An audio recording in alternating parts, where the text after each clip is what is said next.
Good evening, ladies and gentlemen. I'm so glad you could all join us here tonight. It has been an interesting evening, to say the least, but I'm glad you're here. I'm Emily Fowler. I'm the Polsky Series Director. And again, thanks for coming out tonight. Before we get started, I'd like to request that you turn off any cell phones, pagers, Blackberries, or other electronic devices you have on your person at this time, so they won't disturb those around you during the program. Thank you. The Polsky Practical Personal Enrichment Series is underwritten by the Norman and Elaine Polsky Family Supporting Foundation within the Greater Kansas City Community Foundation in partnership with Johnson County Community College. It includes topics which are not being offered anywhere else, where successful local professionals share their knowledge to benefit you. Norman and Elaine's name graces this beautiful Polsky Theater, where a variety of events are held every year. As you can see right now, we have the set in place for I Do, which is happening this weekend. And I want to take this opportunity to thank Norman and Elaine Polsky for their generosity. I'd also like to remind all of you that Norman and Elaine have been chosen as the 2006 Johnson Countyans of the Year, and they'll be given this recognition at Some Enchanted Evening. Yes. They'll be recognized at Some Enchanted Evening, which is a black tie fundraiser held by the college to benefit scholarships, and it'll be held Saturday, November 11th at the Overland Park Marriott. This is our 20th year, and the event will be chaired by Terry and Peggy Dunn. I'd also like to take a quick moment to acknowledge Mundi and Yazdi Oriental Rugs for our lovely rug on stage tonight, the JCCC Horticulture Science Center for the plants on stage, and our wonderful TV and Carlson Center production crews. Thank you. And now, thank you. Let's give them a hand too. And the ushers tonight who got you in and got you out and got you back in. Great job. Now we're going to go through tonight's packet. This is for you to take home and share with your family, but let you take you through the contents of this very quickly. On the right-hand side, we have a cover letter, business card, and a copy of Eric Morgenstern's presentation for this evening, as well as the Morningstar Communications newsletter, which is called Luminary. Behind these materials, you'll also find a list of all 5 seminars we've presented in 2006, including our next seminar, which will be held Wednesday, November 29th. It's entitled, How Does Politics Affect You? What You Need to Know, and it will feature Congressman Dennis Moore and others on a bipartisan post-election discussion panel. Starting tomorrow, you can obtain up to 4 tickets for this program. Call the Carlson Center box office at 469-4445. Now, on the left-hand side, we have 2 cards, the first of which is a blue card. This is the Q&A card. If you have a question for Eric Morgenstern at any point during the program, please write it on this card. We'll call for the cards later on, pass them to an aisle, and usher will pick these up, and we'll get them up on stage. Secondly, we have a green survey card, and before you leave here tonight, please also hand this to an usher. This gives you an opportunity to give us feedback about our program so that we can improve things from one series to the next, and it also allows you to add yourself to the mailing list if you're not already there, and to suggest future topics for future programs. So we look forward to your input on all of that. The last thing in your packet tonight is a handout called Fixtures, Furniture, Managers, Investment for Results. This was written by Norman Polsky over 30 years ago, and he used it to train his managers, salespeople, his dealers and their managers in selling his product, and it was very useful then, and it's very valuable information now, so we hope you'll take an opportunity to look at that also. Now, ladies and gentlemen, it's my pleasure to introduce to you tonight's speaker, Eric Morgenstern, President and CEO of Morningstar Communications Company. For more than 25 years, Eric has helped companies achieve and exceed their growth, sales, marketing, and communications goals. In 1997, he founded Morningstar Communications Company, and as President and CEO, Eric helps industry leaders develop their brand building, marketing, and public relations programs. This prestigious list of clients includes Verizon Wireless, CompUSA, Starlight Theater, Stinson Morrison Hecker, and Hallmark Business Expressions, among others. Earlier this year, Eric was named the inaugural Entrepreneur of the Year by the International Association of Business Communicators, Kansas City chapter. In 2001, he was elected to the International Public Relations Society of America College of Fellows and was named by the Kansas City Business Journal as an up-and-comer in 2000. Tonight, Eric will present Me, Myself, and I, Building Your Personal Brand. You'll learn how to build a stronger and authentic personal brand to land a new job, get a promotion, start a business, or simply be the best person you can be. I've had the privilege of hearing Eric speak in the past, and I assure you his strategies for building your personal brand will help you succeed in both your professional and your personal life. So please join me in welcoming Eric Morgenstern.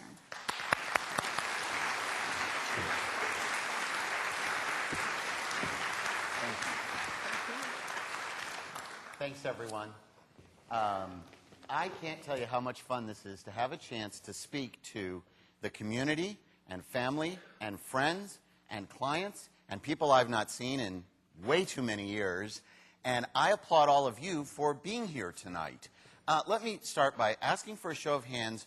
I think there's some students here that kind of had to be here. Let me see those hands if I could.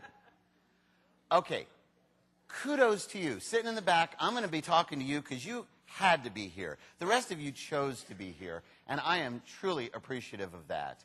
I thank you for coming. We're going to have fun. We're going to have some immediate take-home value for you as we go through this evening, and I, again, applaud you for coming as it relates to trying to be the best you can be. So tonight, we're going to talk about Me, Myself, and I, building your personal brand. We're going to talk a little bit about brand building and how it works in the business world and how it works in the personal world, because Norman's challenge for me, and everyone knows Norman sitting right back there in the middle with Elaine, was, okay, Eric, design a presentation, let's see, that works for students, works for young people who are kind of getting going in their career, look for people looking for a career switch or something that they could do different. Work for people who are in their groove but want to be better at it. Work for people who are middle-aged, which is my favorite definition, 10 years older than you are. Work for people that are early retires and those that are fully retired, and make it relevant for all of them. Now, I speak to a lot of groups, and I love getting an opportunity to work with groups, but generally, they're a little bit more homogenous. This morning, I was doing a training program with a client, and everybody was kind of the same. Well, everyone here, look around. We're not all the same. So the challenge for you all is, as I go through tonight's presentation, and I give you examples, whether you are in, let's see, any of those 14 different categories that I just went through, you're going to have to jump through a hoop personally to make it relevant for you. And I'll be bopping around whether you are young or not so young or career-minded or community-minded or wherever it may be. So it's a diverse group, and it's going to be a lot of fun to kind of work through this. But it's all about you. It's all about being the best you can be. So tonight, we're going to talk about how you can identify you as a brand. Because you are a brand. And we're going to talk about what a brand really is. We're going to talk about developing your personal positioning statement and identify your audiences for those messages, as well as putting a plan in place for telling that story. Because this isn't a real comfortable thing for a lot of us to do, to talk about ourselves in this way. But that's what tonight's all about. And that's what Norman and Elaine have designed this program to do. And did the audio just drop a little bit? Are we okay? We're good. Okay. Thanks, Ryan. When do you need a personal brand? Because you have one. In fact, one of my favorite things is to talk with a dentist, and the dentist says, you know, if you don't want to worry about your teeth, it's okay. They'll just go away. If you talk to a marketer, the marketer is going to say, if you don't want to worry about your personal brand, it's okay. You're going to have one anyway. You have a personal brand. You are your own brand. The question is only, how do you manage it? Do you manage it? So let's talk about, when do you need your personal brand? So here's a short list of which there are many more options. To keep your current job, and the folks here from Morningstar Communications need to pay attention to that one. Getting promoted, they need to listen to that one as well. To find a better job, to get consulting work, to network with others in the community, to identify volunteer opportunities, to get anything that you personally want to attain by building and honing your personal brand. It will help you get there. It really is all of the above. And at different life stages, all of us go through different issues where we're looking for a new job, we're looking for a new career, we're looking for a volunteer, meaningful assignment, we're looking for something. And that evolves over time. Those are the times you need your brand. So the real answer is you kind of need your personal brand every day. Every individual has your own personal brand. You have a personality, you have traits, you have core competencies and sets of characteristics that describe you. Those comprise the brand called you. Norm Polsky, are we blessed to have you and Elaine in our community doing programs like this? This is 6 years of bringing folks to help us all learn things that we don't get in school. So here we are doing this. And how many of us know Norm? Let me see your hands. Okay, Norm is about the most authentic brand I know. Norm, you are the most Norm anyone could possibly be. I mean, if we're talking your commitment to the community, your commitment to your faith, your commitment to personal well-being, your commitment to handing out tokens to people who are looking for ways to kind of evolve and be good and remember. How many of us have ever gotten a Norm flashlight? Right. Okay, if not, go see Norm because his pockets are full. He has more. Maybe not that many, but enough. And Norm doesn't like it when we do this. But look at what he and Elaine have done. They are a brand. They're being recognized as Johnson County Ends of the Year. That's pretty spectacular. They create programs like this and many others. They are authentic.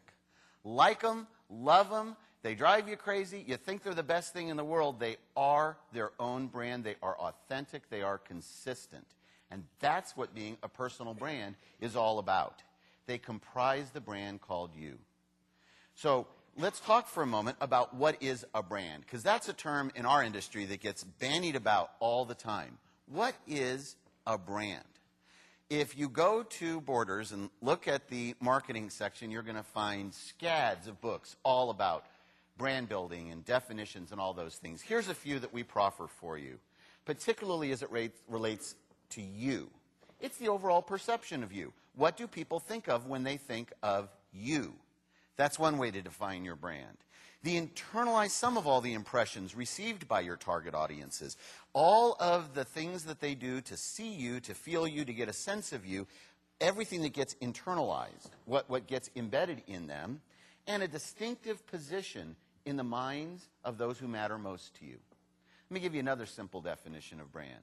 It's the space between the ears where you live in the minds of the people who matter most. Brands are perception. It's not reality. If you think that car is too expensive, then it is. If you think that restaurant gives great service, then it does. If you think that person has integrity, then therefore they do. Brand is perception management. It's not reality. If you want the reality class, we have to go to the philosophy class down the hall, and it's tomorrow night. This is all about brand management, and the brand lives right here. If I throw out the name of a product, if I say something like Mercedes, what comes to mind?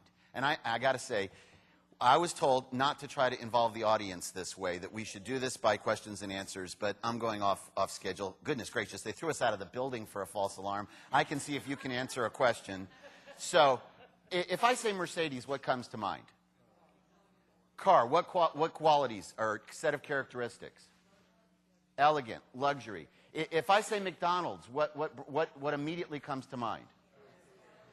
Fast, cheap, unhealthy.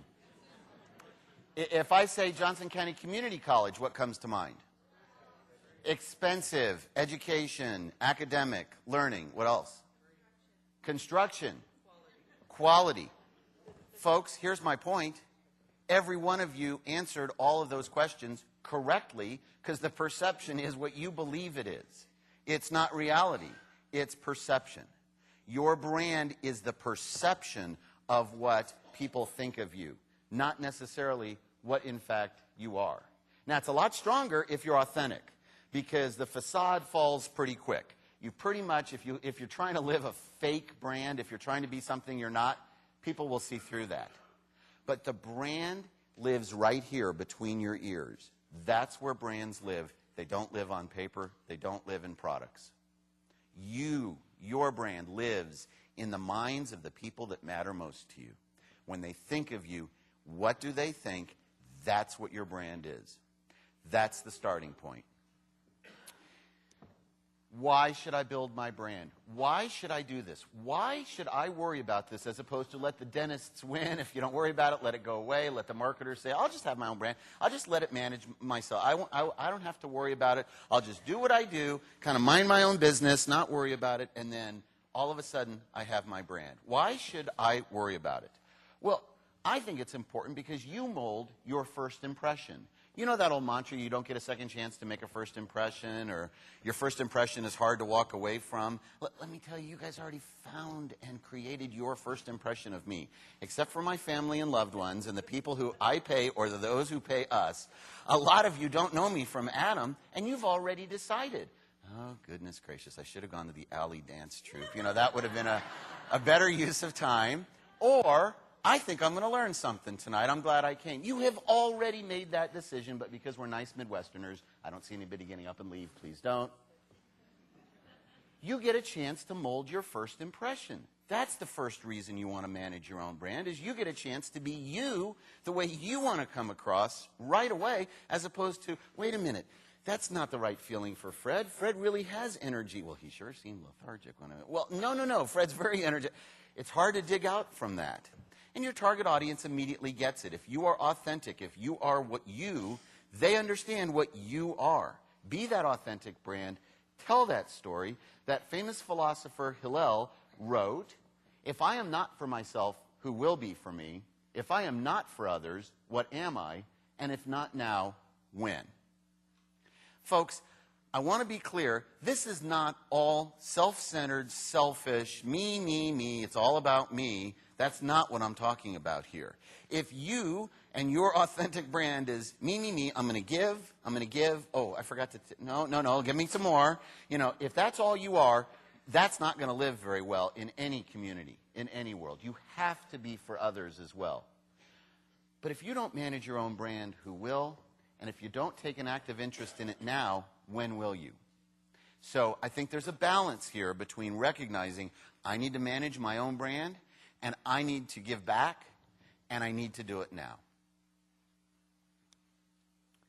In order to be perceived in that whole list and all the other topics of things that you want to attain, a new job, a promotion, a volunteer opportunity, any of those kinds of things, the ultimate place you want to get to is that of trust.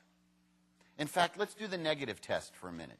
If you don't trust someone, if you don't think they have honesty, integrity, accountability, ethics, if you think the person is untrustworthy, check please. You're done.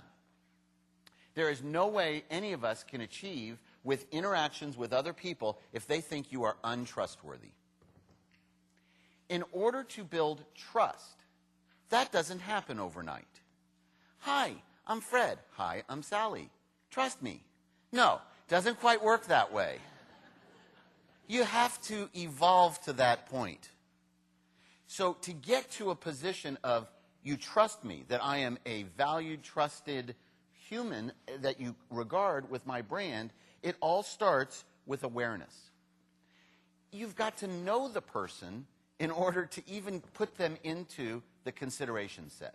So here's one of those examples that I foreshadowed that said I'm going to give you one example for one kind of a scenario, and if you're in a different life stage, if you're in one of the other 13 categories in this room, you're going to have to extrapolate to your world. But here is Miriam. Miriam has started her own accounting firm. She has a degree in business. She worked for one of the accounting firms for a long time. She's 34, and she's ready to start her own accounting firm. And she hangs up her shingles and says, okay, I'm ready for my clients. Okay. If they don't know Miriam is an accountant in business, bless you, there is no chance of her getting any business. There's no chance of her being a trusted advisor or a vendor or a partner or whatever you want to say. The first step in the trust pyramid is to be aware. They have to know about you. You have to get out, be visible, and become on the radar. You've got to gain awareness. Do the negative test again. If they don't know Miriam, she's not going to get any phone calls for clients. If you want to work in that organization and they don't know that you exist, how are they going to call you? So you've got to be aware. You've got to gain awareness. But that's just the first step. The next step is familiarity. People have to be able to say, oh, I'm familiar with Miriam. She's pretty smart. She's got an account. I think she worked for Deloitte went out on her own. I'm familiar with Miriam. You might want to consider trying, okay. Now we've moved from awareness to familiarity. That gets us to consideration. Consideration is, okay, my small business, I need a new accountant. I'm going to look at 3 people. I'm going to meet with 3 people over coffee, and I'm going to figure out who's my best choice. Well, I will consider all 3 at that point, and then at the end of the day, I'm going to pick the one that I trust the most. I love doing this with accountants. Are there any accountants in the room? Okay. What I love about accountants is nobody knows if you're any good. I do this all the time. I ask people all the time, how do you know if your accountant's any good? Here's the answers I get. Haven't been audited. Don't have to wear the horizontal stripes. They have no idea. It's like carte blanche when you're an accountant. So the way you build your business is by getting to that trusted advisor. Well, Sally used, what's your first name? The accountant, in the yellow shirt right there. Terry. Well, so-and-so uses Terry. So-and-so, well, it must be good. I haven't gone to jail. No IRS calls. Well, I'll use Terry. That's how we build our personal brand. That's how we build our awareness to get to trust. I trust Terry. No one he knows has gone to jail. So here we go. That's how you get to trust. We can pick any profession. We can pick any life stage. Whether you're trying to get into medical school, whether you're trying to get that volunteer leadership position, whatever it may be, you want to get to trust. And the way you build your brand is all built towards creating that environment of trust. Thanks for being a good sport. This is not comfortable for any of us. None of us like to say, okay, today I'm going to sit down and I'm going to work on my personal brand. Oh boy. We're all much better at helping promote the company we work for, the organizations we love and support, our alma maters. Fill in the blank. My accountant. I'd rather promote them than me. I'd rather do that than work on me as a product. So here's a tip that might help you get started, because it's that inertia getting out of the game, out of the gate. Okay, finally, I better listen. I better do something. Here's the tip. Get out of your own way. I remember, I'm a really bad golfer. I think most of you can agree on that, because, let's see, I work too much. Someday I'll be a better golfer. But I remember 20 years ago, I read a lot about trying to become a better golfer. None of it was very effective. But what I did was, it's obvious if you've ever played with me, but what I did is I read a book called The Inner Game of Golf, if you've ever read that. And how many of you have ever tried to play golf? Ever. Right.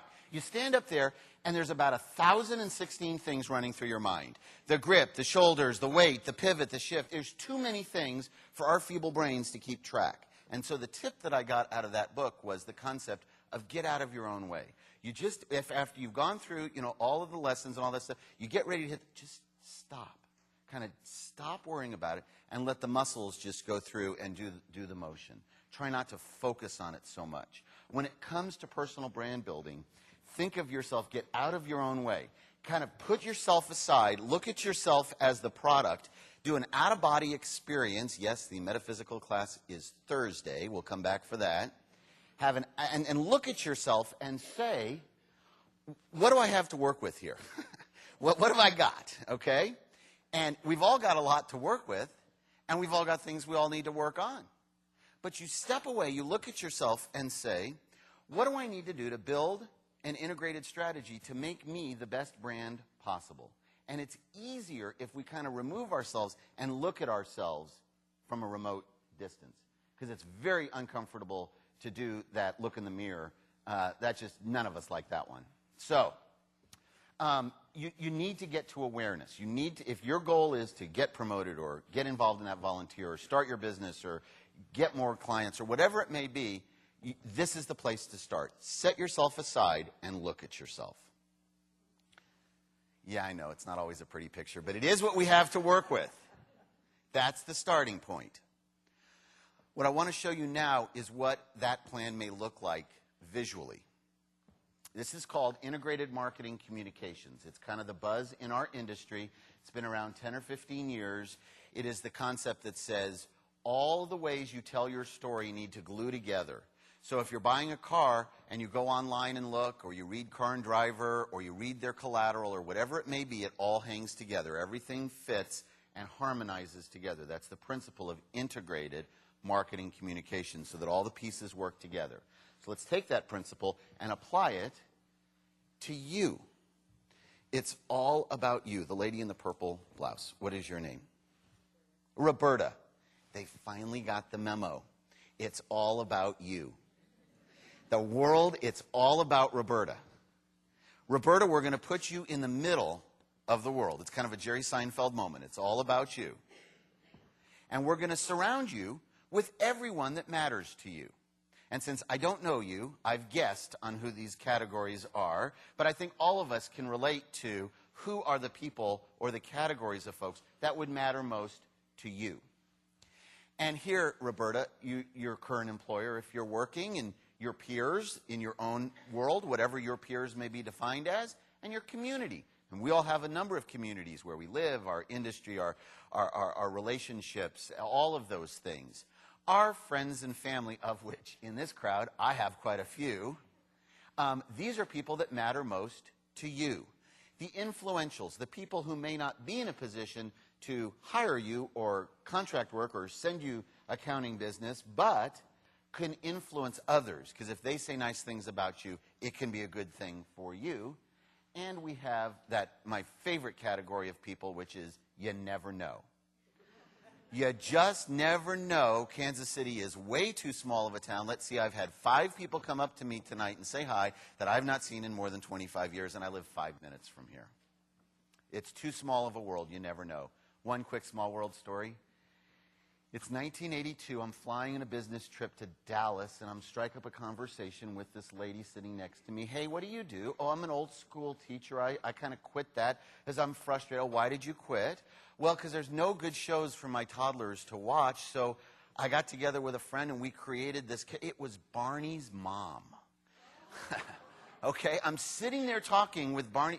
Let me give you a tape. She gives me like a basement tape, handwritten. I'm sure if I had it on eBay, I wouldn't be speaking here tonight. But what we have is the opportunity of a lifetime. I meet Marty. Well, she already had an agency, so I wasn't able to generate a client. But you never know who you meet. So here we go. The world is all about you. You never know who you meet. And between you and everyone who matters, what we do is we put all the tools of communications in place. How do you tell your story going out, or how do those people receive your story coming in? How do they see your brand? Remember, we're managing your perception of your brand. So we have your resume. We have your CV if you're in education. We have your biography if you're at a certain life stage, what I have accomplished. We have personal interactions, the way you interact with people, and kind and courteous and intelligent and all of those good things. We have personal notes and letters. Let me tell you, that's a lost art in today's digital world. Let me step up on a soapbox. The power of a handwritten thank you note is more powerful today than ever. This is my mom's voice coming through my mouth. Write thank you notes by hand. Cheat. Get little note cards so you don't have to write very much. But do it and mail them, because it means the world to people. It just impacts. How many emails do we get? How many faxes? How many things come? How many handwritten notes? So as you're building your brand to those people, there's nothing like enjoyed our cup of coffee, look forward to talking to you again. Please let me know if there's anything else I can do for you. Online, blogs. I would like to think that many people in this room understand what a blog is. It's kind of a personal diary posted out there for anyone to see. It's a great opportunity if you're trying to get noticed to build your own brand and tell your story. Blogs are easy, cheap, and very useful and 24/7, so they're out there, as well as other ways to do that. My point is, this is a picture of what your proactive, integrated marketing plan to build your brand would look like. This is the visual. Now we'll talk about some of the content. Okay? And the world, it is all about you. The integrated marketing plan has fundamentally 3 parts. We're into the meat of tonight's presentation, where we're going to outline what does it take to put your brand management plan in place. The first is your foundation, your marketing plan, and then the infrastructure. Let's talk about the foundation. This is where we're going to spend most of our time. There are 10 steps in the building of your entire marketing plan. The first 4 are in the foundation, and they are, first and foremost, background research. None of us are an island. None of us are alone. We're all out there, and we want to find out how we fit in context of others. So we need to talk to our key audiences and do online research and create those activities and plans and get feedback from those folks. What do you think? How do I compare to? What do I need to be successful to build my accounting firm? What do I need to do to get more involved in my community? You have to get a sense of what's out there. You have to create that baseline research in order to figure out how you fit into it. The second step is you need to know what the end in mind looks like before you get there. It's one of the Covey principles. How do you define success? If your career objective is I want to retire when I'm 50, or I want to be able to give this much money to charity, or I want to achieve a manager level by the time I'm 30, or whatever that goal is, be very specific in knowing, so you'll know when you get to success, you'll know that you got there, or if not, why not? The third component is the target audience. Who matters to you? If you are in the accounting industry, there's a certain group of people that matter most. If you're in the not-for-profit world, there's a different set of who's that matter to you. So identify who in the target audiences matter most to you. And then fourth is the key message. When they talk about you, what do you want them to say? What is the brand message? Oh, that's Fred. He's disreputable and lazy. Probably not the brand message we want. Here's Sally.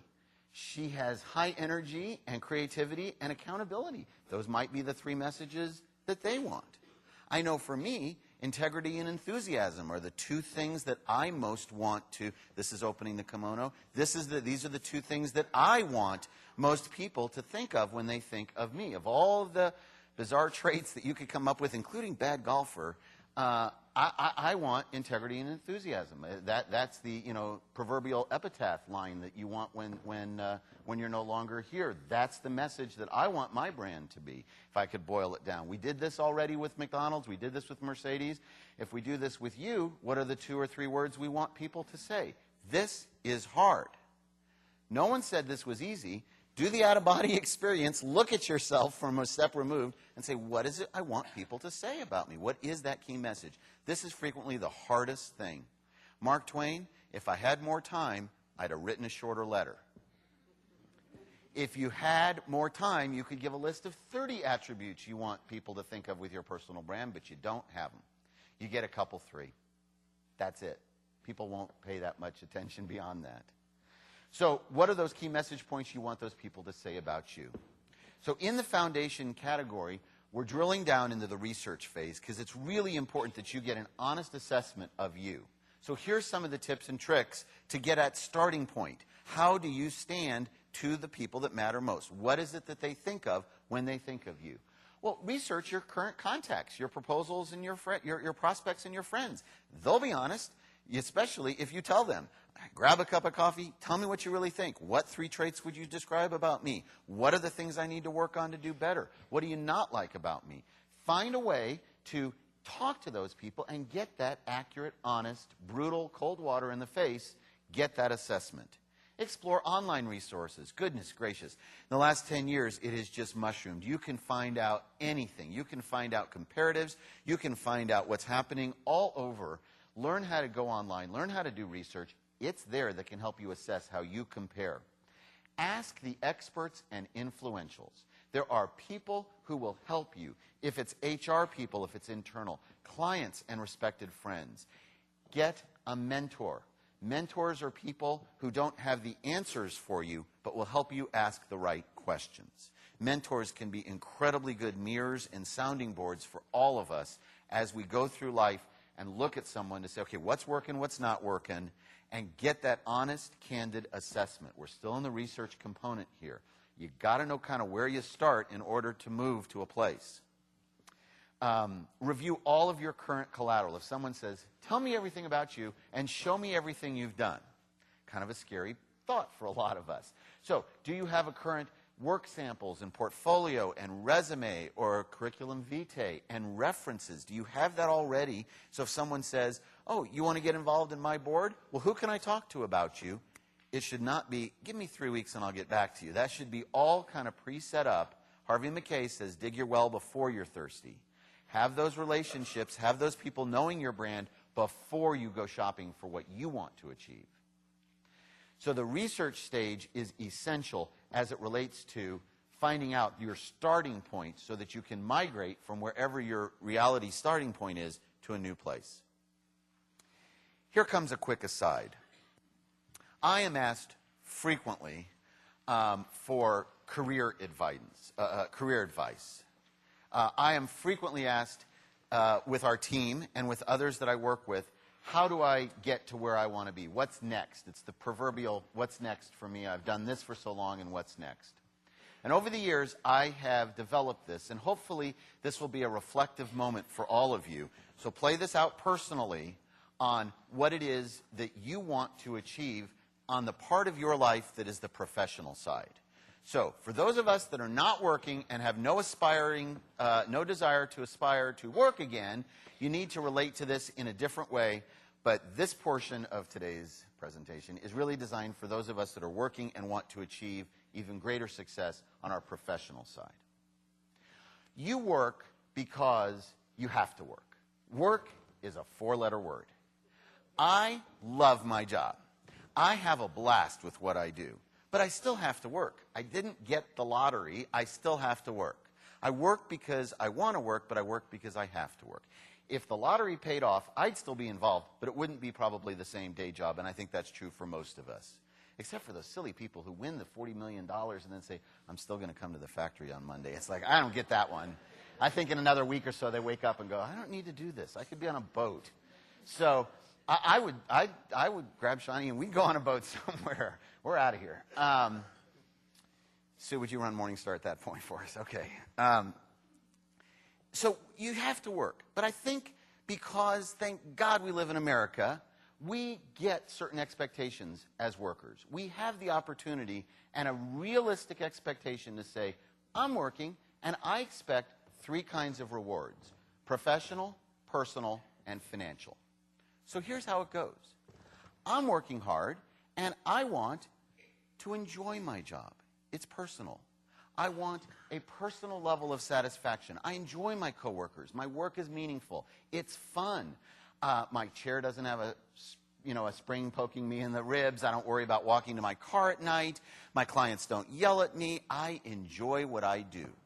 And I have a reasonable expectation that if the company does well and I do well, I'll enjoy it even more next year and the year after that.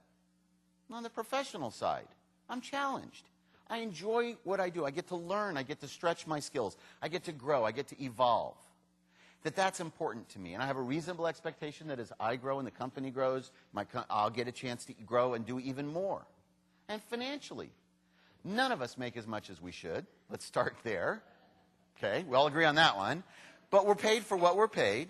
And we all say, it's a reasonable compensation. I'm doing okay. And if the company does well, I'll do better. And I have a reasonable expectation that if the company does better and my employer, and I'll do better and it will grow. And in a perfect la-la fantasy land, all of us have this perfect triumvirate of I love my job, I'm learning, and I'm making a reasonable return. But that's not the real world for most of us most of the time. So what I want to share with you now is 3 quick, admittedly very stereotypical examples of people who would say, I am out of balance, my chart does not look like this perfect peace sign, but it's okay. So here's James. James is 23. He just graduated business school. He's got a degree in accounting. He goes to work for one of the big accounting firms, and he goes to the audit department. And bless you, what do with the people who are 23 who go to work for the big? They go to Bo-Funk nowhere for 3 weeks and count widgets doing an audit on that big manufacturing place. And James is sitting here saying, oh, goodness gracious, the cutest chicks are 80. The finest meal is at the Holiday Inn here in Bo-Funk. And I do not like my job. My personal slice is pretty small. And they're not paying me very much because it was a buyer's market. I'm not making much on but professionally, I'm paying my dues. I know I can put up with this for 2 years because someday I want to be a CFO of a public company, and it's okay. I am totally out of balance, but it's okay because the professional slice is most important to me right now, and away we go. And then there's Betty. Now, Betty had her high school teaching career going strong, English teacher. Everyone loved Betty. But Betty got off the career path, and Betty decided to have a couple of kids. So Betty stopped working for 8 or 10 years, and now all of a sudden she wakes up, and her youngest is in full day of first grade, and Betty's decided she wants to teach again. But she's lost her certification, and so what does? She goes back to the grade school. And they say, well, all you were qualified for right now is to substitute. And Betty says, you know what? It's okay. And Betty looks at her professional slice and says, they're not going to train me. This is not challenging. It's a very small slice right now. And she looks at the financial slice and says, this is one of the greatest aberrations in American society because the guy cleaning my classroom is making more money than I am. But she looks at her personal slice, which is all big, and she says, I love my job. I get to be there with my kids. I am totally out of balance, but it's okay because it's the personal side that's most important to me right now. And then there's Clark. Clark is 62 years old. He is in the IT department at Black & Veatch. Now, Clark runs their mainframe. Black & Veatch has migrated away from mainframes, except for one. And Clark's the only guy that they have who knows how to keep it going. We all know Clark's, right? Clark despises the young techno-dweebs that are using all their PCs and their PDAs and their iPods, and it's like he bemoans 1984 when the personal computer was born, and he has no desire. And professionally, he says, I am not learning anything. I don't want to learn anything. And personally, doesn't like his teammates, doesn't like... Did I tell you that Clark had 4 high school daughters, and he's facing 4 colleges and 4 weddings, and he's making so much money, he can't quit. So 3 quick examples of people who, when they do their assessment of where they're at with their personal career, would say, I am totally out of balance, but it's okay, because that's what's important to me right now. You are the only one that can do this for you. As you're going through this process to ascertain, how do I want to grow my brand, it should be rooted in what you're trying to accomplish in your career, professional, not-for-profit, whatever. And where you are on this spectrum will help shape your decisions on how you want your brand to be perceived. If you're looking for the professional more, the personal more, or the financial more. Here's the last wrinkle on this. We all change over time. There are different life stages when the financial is more important, the personal is more important, and the professional is more important. And that's okay. You're constantly shaping and managing your brand to achieve the goals you want to achieve. We're still in the marketing foundation stage, which is the target audiences. This is a list of folks that you can talk to get that assessment of how you're doing, to determine how you're doing, to talk to your supervisors, your influentials, your peers. If you want to change to a new industry, go talk to the people who are there. See what they say they look for in someone like you. Get their determination before it matters. And again, you never know. The person you've been trying to meet at American Century for 2 years, all of a sudden, is standing on the sidelines of your kid's soccer game. Oh, you're Sally. Okay, just be ready, because those are the moments when you need to pull that trigger. At this point, I need to interrupt and do an unpaid announcement again that Emily's asked me to do that says, you know that blue card you have? If you have questions as we go, please jot them down, raise your hand, and Emily or one of the ushers will come by and grab it, and we're going to have Q&A here in another 15 minutes or so. So any questions, we can take them from the field, but I know they prefer them jotted down. Thank you. What is your key message? When people talk about you, what is it you want them to say? Here's 4 ways to define what your key message is. The one thing. Remember Curly in what was that movie? City Slickers. And it's one thing. The one thing you want everybody to be able to articulate about you. Another way to define a key message is what makes you excellent, not different.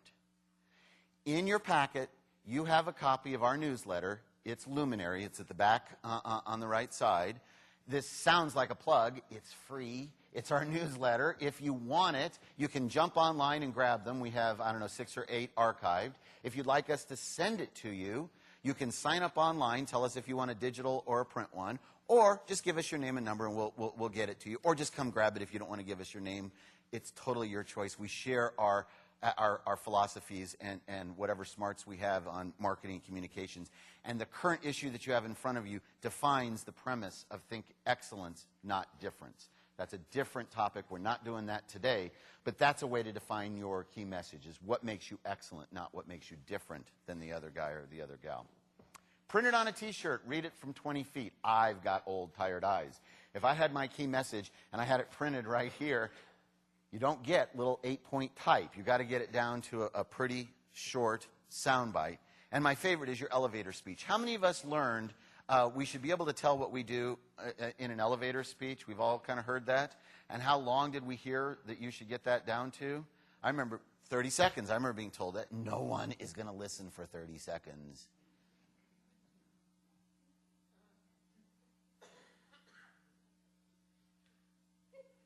That was 10. No one's going to listen to you for 30 seconds. You don't get 30 seconds, you get 5 seconds. You get 5 seconds. How many of us rode an elevator to get into the Polsky Auditorium here tonight? Right, 4 of us, okay? You don't get 30 seconds. It took a long time for us at Morningstar Communications to get our key message down to 5 seconds, but we did. We provide leadership, marketing, and communications to help companies grow. We provide leadership, marketing, and communications to help companies grow. Let me tell you, that took a lot of us a lot of work to get it down to 5 seconds. What is your key message? What do we want people to say about you? I've already given you mine. Integrity and enthusiasm. Can you get it down to a really sound bite? Can you get it down to a tight nugget? That's what you need to get to on your key message. How do you know it's working? How do you know that your message is getting out? This is proven communications theory. This is not Eric philosophy. This is years and years of science. It's called the principle of duplication. The principle of duplication goes like this. I need to pick on a friend, okay? Somebody volunteer. Monica. Is that your hubby, Mike? Thanks for coming. Monica, I'm talking to you. How do you know that I'm talking to you? This is not a trick question. I'm looking at you. How else do you know I'm talking to you? I'm facing you. You can hear me. How do I know? I am using your name. How do I know that you're listening to me? Facial expressions. How else? Body language. Okay? All of us with kids can relate to the premise of talking to somebody and them going, uh-huh, uh-huh, uh-huh. And you know those words are just flying through the ears and there's no synapse happening along the way. How do I know, Monica, what is really being communicated to you? Okay? Here's the test. I am talking to you. I am A, you are B. You're talking back to me. We all learned the principles of first day supervisor class of signposting. Monica, what I need you to do for me is 1, 2, and 3. What are you going to do? 1, 2, and 3. Okay, well, monkeys can do that. That's not communications. That's just signposting. How do I know what I am effectively communicating to you? I can talk to you. You can say it back to me. But let's take for a moment that you go home and you talk to Mike afterwards.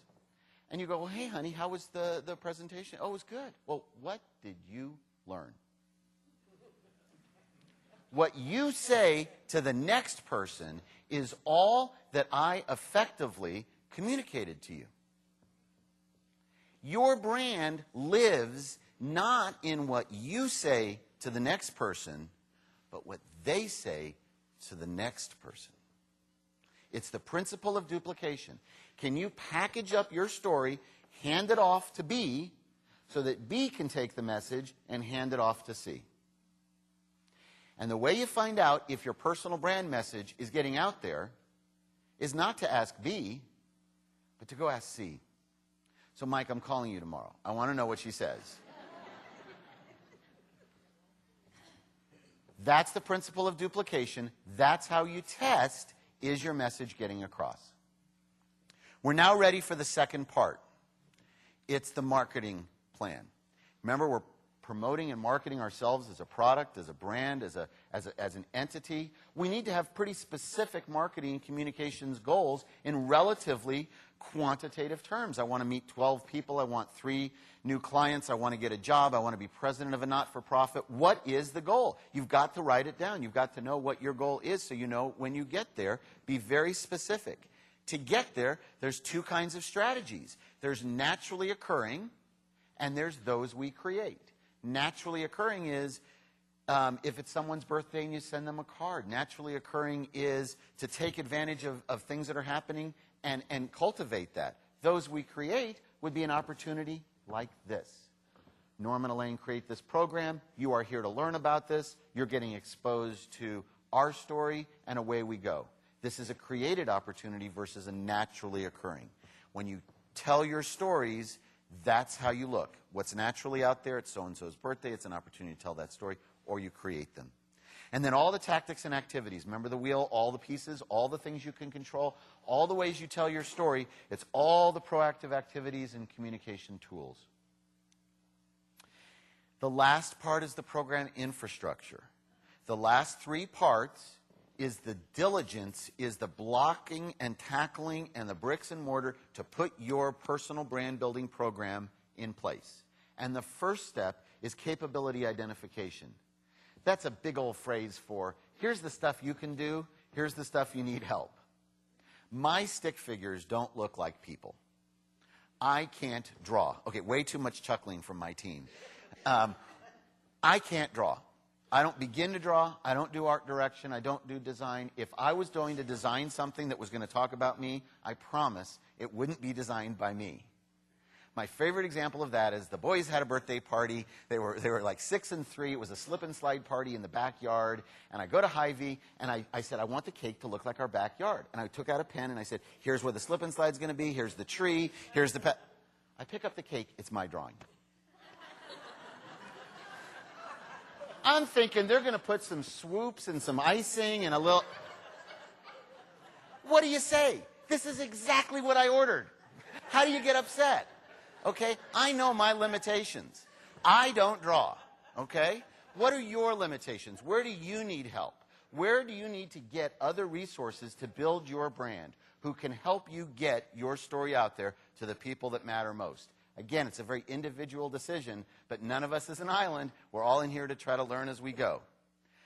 Budgets and timelines. You have to resource this for both money and time. You have to say, I'm going to have 12 lunches this year with 12 influentials. I'm going to buy a bunch of coffee with 20 other people, and I'm going to make the time, and I'm going to write those checks for lunch or whatever it may be. I'm going to create a new portfolio. I'm going to create my blog. I'm going to write up an article that can run in a publication. I'm going to do the things that can help me tell my story, and you need to resource it, both time and money. Because a goal is a dream with a deadline. It's not really a goal unless you have both a dream and a deadline. It's a dream, which is fine, but that's kind of fantasy. You got to put a deadline on it to build it to the point that you want. So take your first step in building your own personal brand. Take that step. Establish, stand up, do the stand naked on hot coals in front of the mirror for you, and look that person in the eye and say, I am committed to building my own brand management program. I am going to do my own make that commitment. If you're trying to lose weight, which let's see, I've done that my entire life, if you just say you're trying to lose weight, you're going to lose weight more than if you don't talk about it, if you don't commit. If you say you're going to get on an exercise program, odds are better that you will. Make that commitment. The second is to put a realistic plan in place. If you say you're going to run in a marathon and you've never run more than all the way to the back of the parking lot by Tuesday, that's probably not realistic. So you need to put those kind of realism in and focus on implementing consistently. Because it takes brick by brick. How was Rome built? It's all kind of piece by piece. So hopefully now you can better identify you as a brand, that you've learned a little bit about how you are your brand. Again, whether you manage it or not, you've got your own brand. You have some tips and tricks on how to develop your own personal statement that says, what do we want people to think about you when they think about you for your message, and some strategies for implementing that program. At this point, I think we're going to move into Q&A. And so one more appeal on behalf of Emily, that if you have questions, jot them down, and I think Emily's going to fire them at us.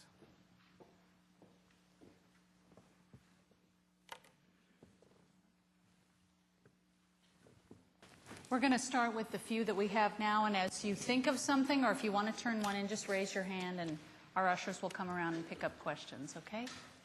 Very good. Okay. Skip that one. Yeah, we'll skip that one, okay. Okay. One of these came from one of our key folks here tonight, and it is, how do you find a mentor?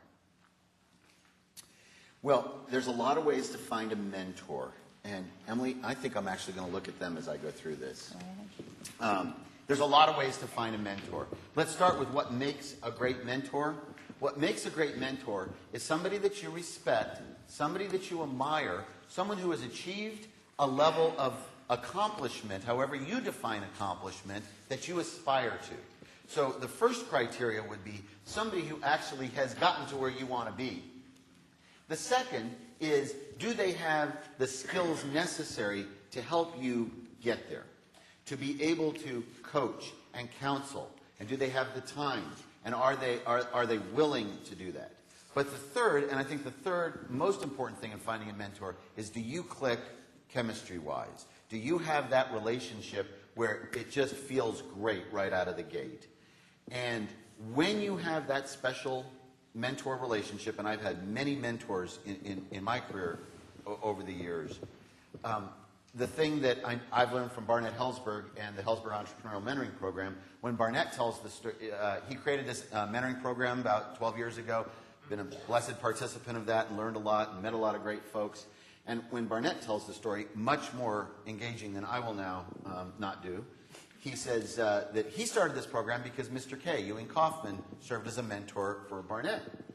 And Barnett said to Mr. K, why do you do this? Why do you function as my mentor? You don't have anything to gain from this? And Barnett says, Mr. K's answer was, because you actually do some of the things I suggest. You're not going to have a mentor very long if they tell you to do some of these things and you never do it. So that's the third criteria, is someone who not only would give you that expertise, but that you're willing to trust to the level of giving it a go, and if it doesn't work, so be it. But you've got to give it a ride, or they're going to stop giving you their time. One more thing on mentors. A mentor doesn't have the answers for you. They know how to ask the right questions so that you can figure it out for yourself. A consultant brings you answers. A mentor brings you questions. And I find that the best mentors that I have drive me nuts. It's like, well, just tell me, A or B. No, Eric, I think the most important thing is to determine. It's like, just tell me. I just want the answer. It's not being a good mentor. Mentors help people figure it out for themselves. Great. Okay, say you're in a situation and a perception is created of you, and it's the wrong perception. How can you overcome a wrong perception? I think head on. I think you sit across the table with the person who thinks you're lazy and unethical and say, I was meaning to get to you. No. I think you need to sit down and say, look, I'm afraid we may have gotten off on the wrong foot. I think it's important that you understand this about me. It's important that I tell you more about this. I think one of the first approaches is absolutely head on. I think another important thing is if you can do a 1 degree of separation, and if I can, if you've got the wrong impression of me, I can tell you. But if I know someone over here, if Mary can tell you, Eric really is, you can kind of get both things working. And recognize it's going to happen. People will get the wrong impression from time to time. We do a lot of work in public relations and media relations and getting our clients' visibility in the newspaper and magazines, online. It's getting good publicity. That's a portion of what we do. I have never sat across the table with a chief executive of any of our clients who said to me, Eric, we get our fair share of positive press. That never happens. Okay? So if you ask someone, well, how are you doing on your... You know what? I think everyone fully understands exactly... No, that is not true. So there's always going to be misperceptions out there. There's always going to be somebody who doesn't quite get the right message. And I think if you try both approaches, a 1 degree of separation and more of a frontal, I think you can best manage it. And then you get to the point where you go, if 98 out of 100 people have the right impression, I can probably live with those odds. Very good. You mentioned blogs, other ways to put yourself out there and to create that perception. What do you think is the best way? Does it depend on what kind of business you're in or what your goals are, or is there just a best way? I don't think there is a single best way. I think it takes all of those things, and here's why. When people form their impressions of a person, they're going to form that impression on a huge number of variables. How you speak, what you wear, what you say, who you associate with, etc., etc. And for one person, the physical appearance may be most important, and for another person, it may be the heritage of accomplishments that's most important, and for a third person, it may be the expectation of what you're going to do tomorrow. Everybody will form their own impression from their point of view. So therefore, it's not just write an article, do a blog, look nice, act nice. It's all of those things, because for different people, they're going to resonate with different elements on that. So it's kind of a comprehensive, holistic package. I don't think there's a silver bullet for personal brand management. Okay. If you're working with a team in a company, what's the best way to figure out your role in the team? I think clarity of expectations is the place to start. I'm a big believer in some process conversation at the front end. So let's say this group has been assembled to be the team working on the widget initiative. I think the place to start is with the end in mind to say, okay, when we're done, how do we define success? Blank, blank, blank. The next question is, okay, how are we all going to work here? You're going to be the scribe, you're going to be the facilitator, you're going to do the research, you're going to write up the report. However you define the roles, I think getting a little bit of process conversation at the front end will alleviate a lot of pain at the back end so that everyone knows their roles and responsibilities. Great. Okay, any more questions from anybody in the audience? Thank you. Okay, here's one about changing brands. How many times in your life might you need to modify or change your brand? That's a great question. You know, they say that most people will have 5 careers. I admit freely, once again, to this crowd that I am a complete mutant. I fell in love with my high school sweetheart when we were 15 and 14.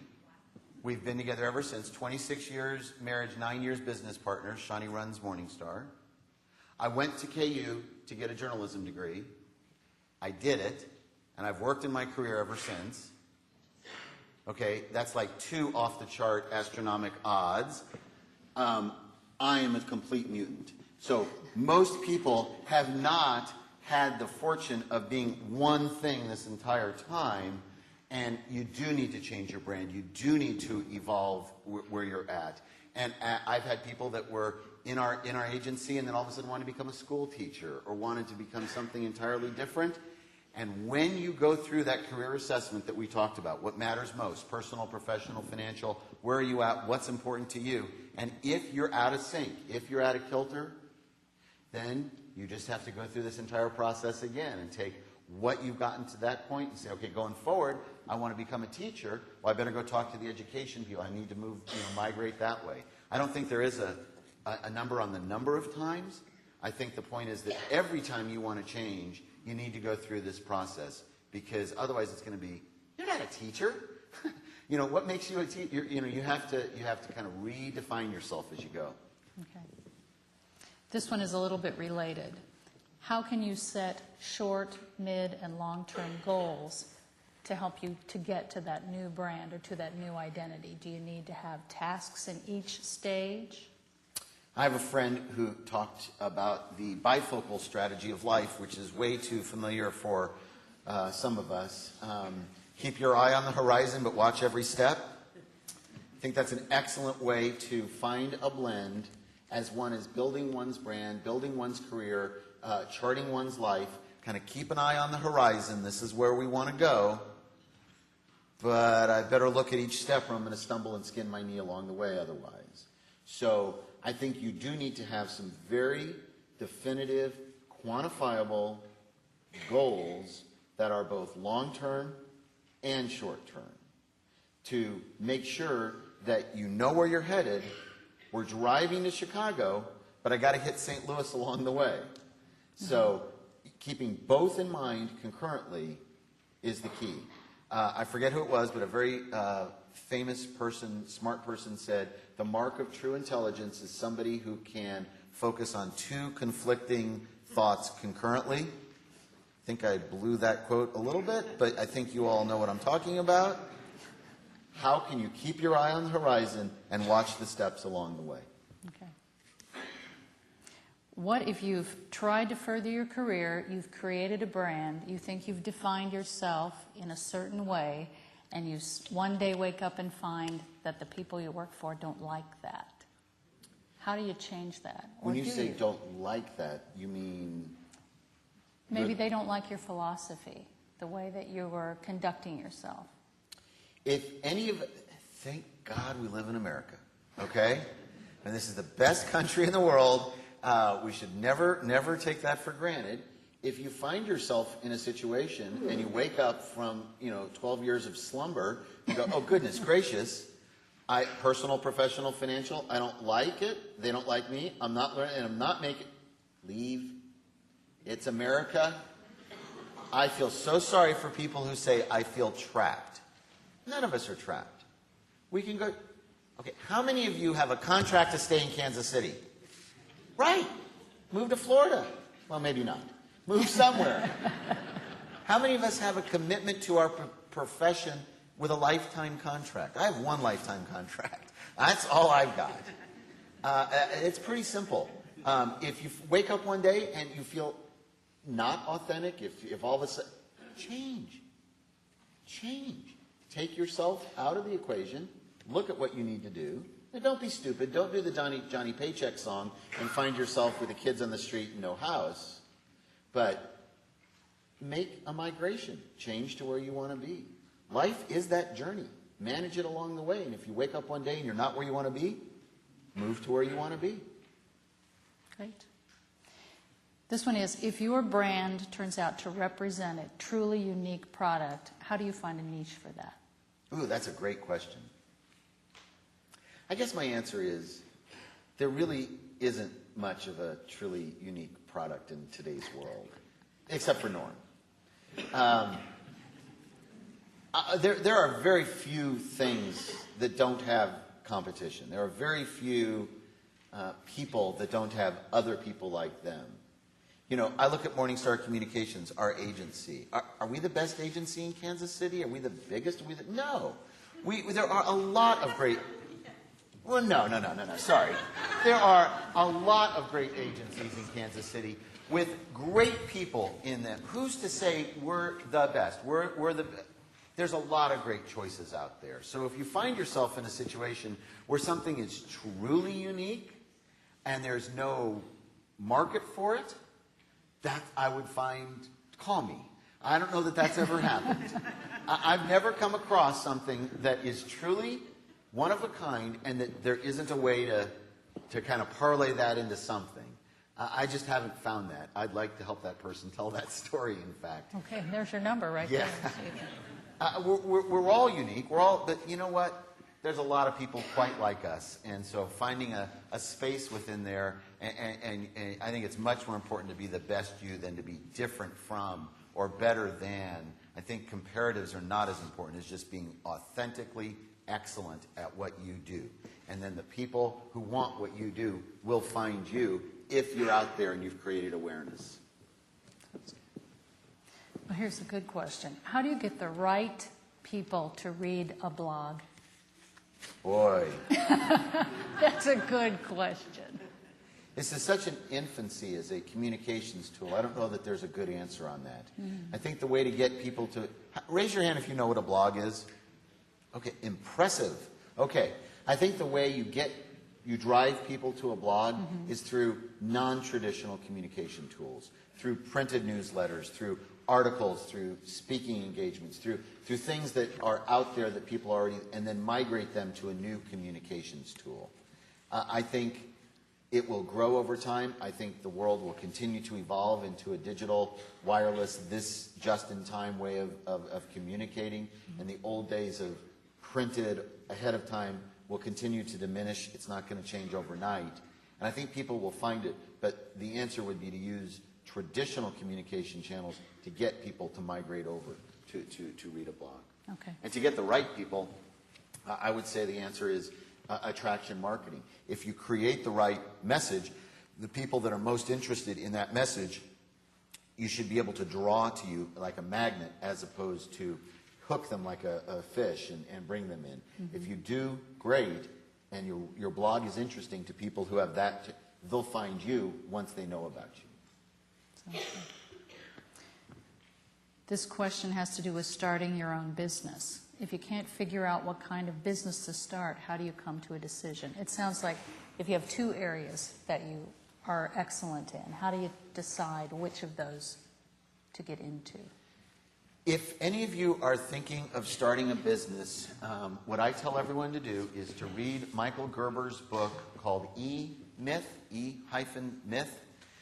Don't read E-Myth Revisited. I think he used up all his good words in the first book, and then his publisher said, do another version. So get the original, but it basically tells the story of the entrepreneurial seizure. That's what he calls it. He talks about the lady who is a poodle trimmer, and she's sitting there working at the poodle trimmer place with her shears all day long, and she's seeing that people are paying $50 to have their poodle trimmed, and she's making $12 an hour. And she has that entrepreneurial seizure moment and says, I'll open my own poodle trimming business, and I'll make all $50. Sounds good.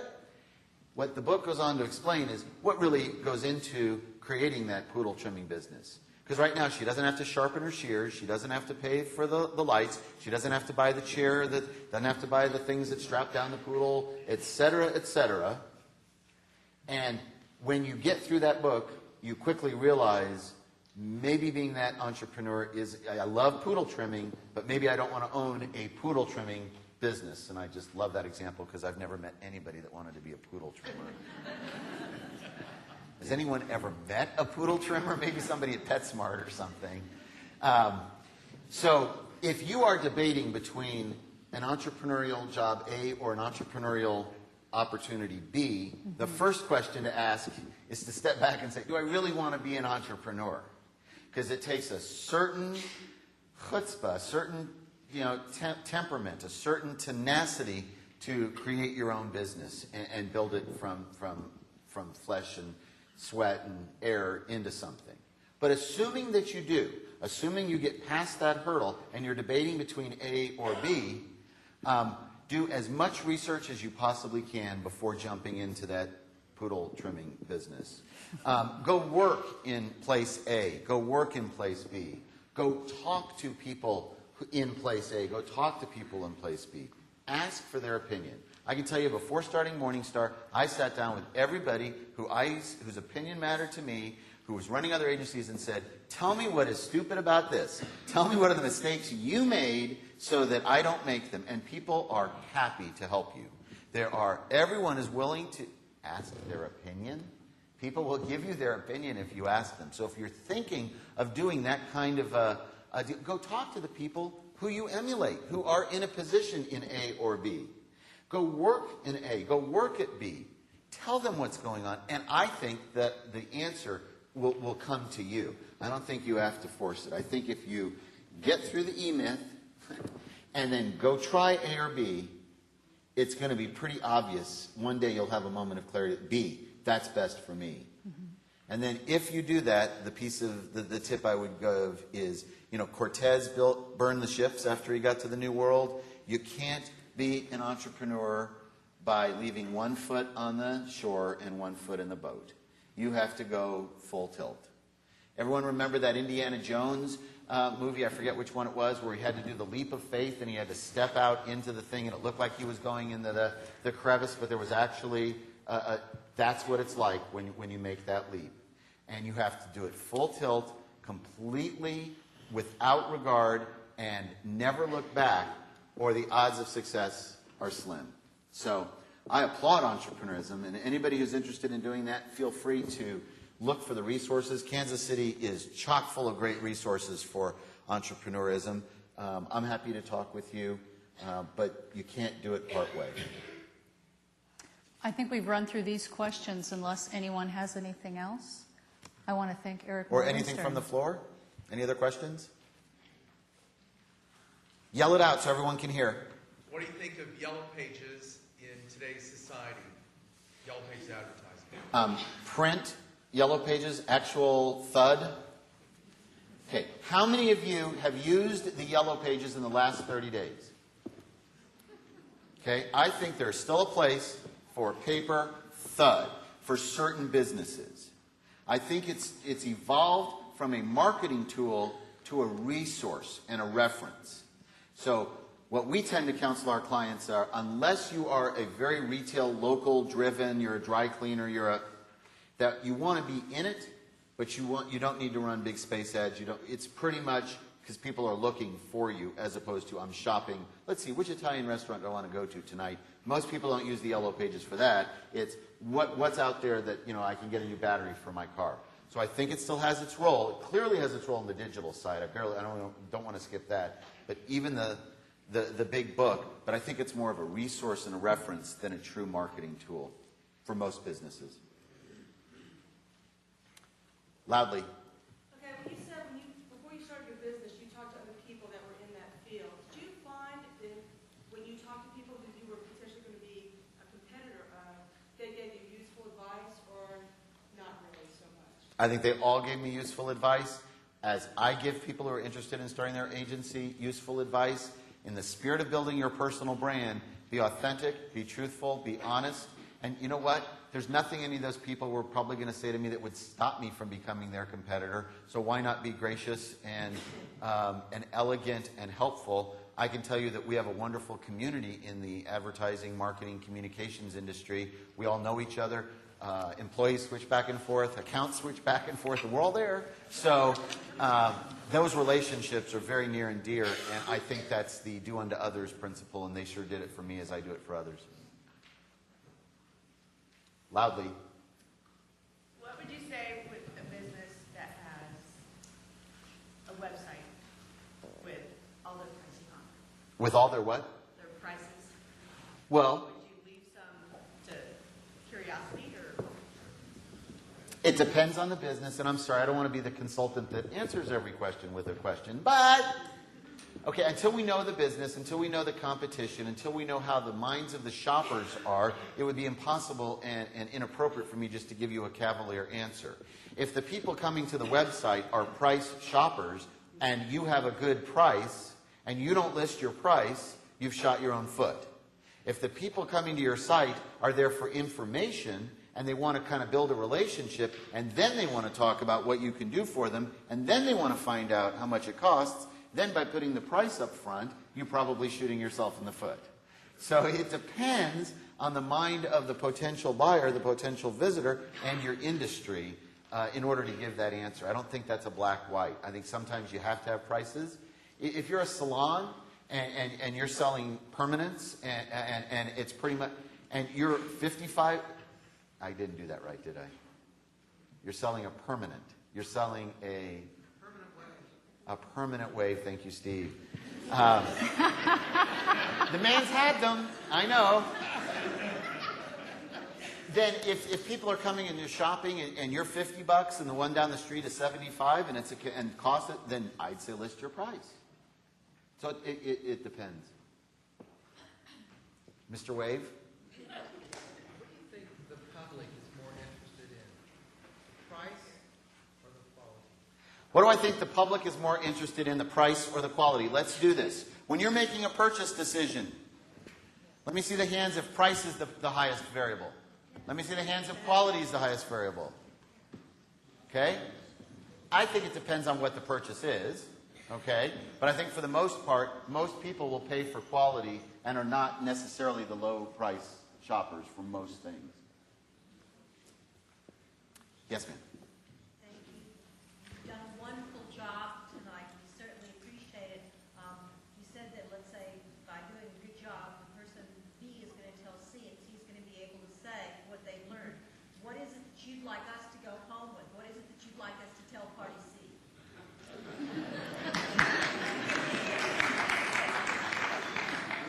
I just hate it when people use my words back at me. Norm!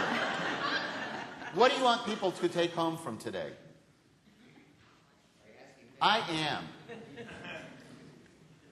think that it's really up to you, and you've got to do your homework, and you've given them a good outline to take home, and because they'll forget 75% of what you just told them. During the 24 hours. So you laid it out really well. I think that's a great answer. I think I would like you all to recognize that managing your brand, your own personal brand, is your responsibility exclusively. And if you don't manage your own personal brand, you're going to have one anyway. Because if I ask people about you, they're going to give me characteristics, traits, attributes. How do you want to be perceived? Manage it yourself. You better your odds. And hopefully you've got some tips and tricks to do so. Is there any other question? Oh, yes, Jerry. I've known you for a few years, Eric. You've been a good mentor tonight to a lot of people, I'm sure. Oh, you're kind. Thank you. Thank you. Thank you.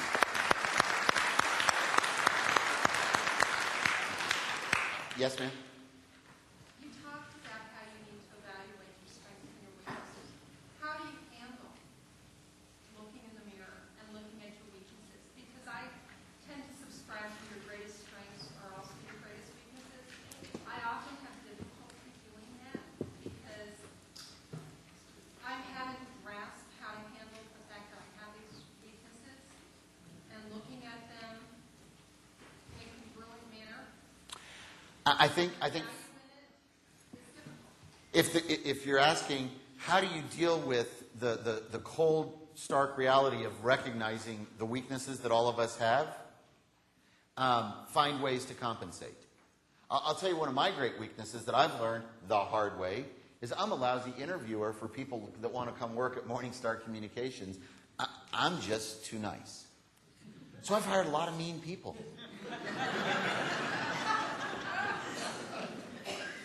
I'm serious. I do not interview most of the people that are going to come work at Morningstar because our team is much more accurate in their assessments, and I tend to look more on affability than capability and attitude. And so the way I deal with that, I don't interview people. I have other people who I trust, and they make most of those decisions. I don't design birthday cakes anymore. I can live a full life knowing I'm never walking into Hy-Vee with a drawing again. You have to recognize your weaknesses head on, cold water, and then say, okay, that's something I need to deal with, and find a way, find a workaround. It's not comfortable. I said that at the very beginning. This is not a comfortable topic for most of us. This is really an opportunity for you to recognize areas of improvement. Thanks to Eric Morgenstern for all of his tips tonight.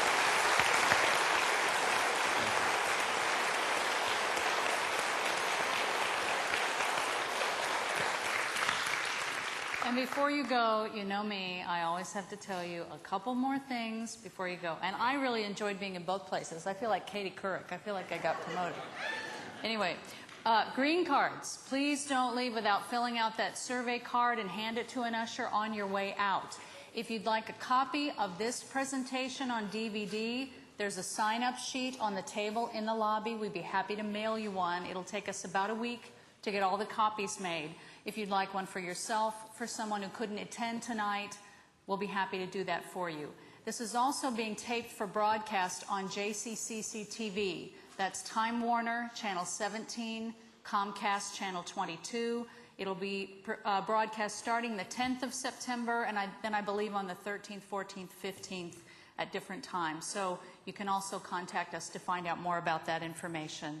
We have refreshments and socializing in the lobby for the next 30 minutes. If you'd like to ask Eric any more questions, please meet us in the lobby. We'd be happy to do that. Hold up your green cards for me. Do you have them ready?